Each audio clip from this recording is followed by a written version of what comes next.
Get ready, start.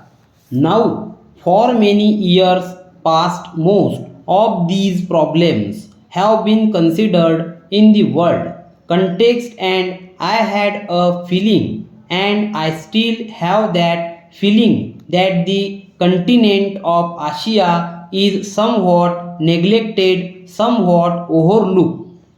It is not considered important enough so as much attention to be given to it as is given to certain other parts of the world.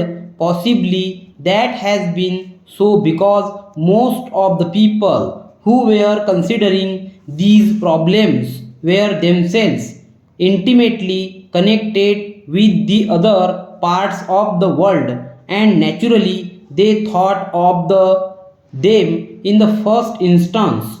Naturally also, if I have to consider these problems, I would attach more importance to Asia because it affects me more intimately.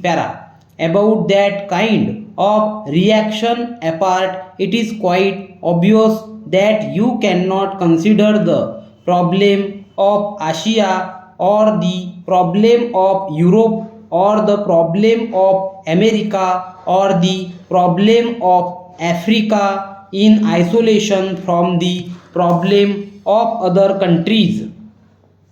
It just cannot be done. And if some countries which are fortunate enough today think that they can lead their lives in isolation irrespective of what happens in the rest of the world, it is obvious that they are under a misapprehension. Today, if one part of the world goes down economically, it has a tendency to drag others with it, just as when unfortunately war breaks out, other people who did not want war are involved.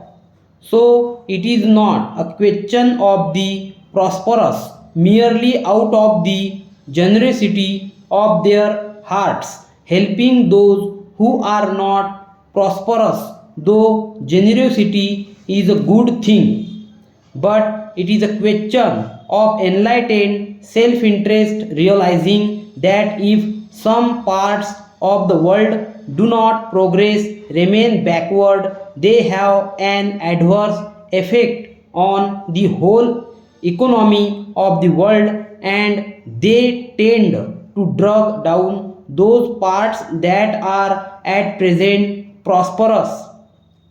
Therefore, it becomes inevitable to consider these problems in the global way and to pay even more attention to those parts which are relatively backward. Asia has been for generations past in a some static and backward condition, but during the last few years, mighty forces have been at work in Asia. These forces inevitably thought in terms of political change to being with, because without political change it was not possible to have any far reaching or enduring economic change. Large parts of Asia were colonial territory,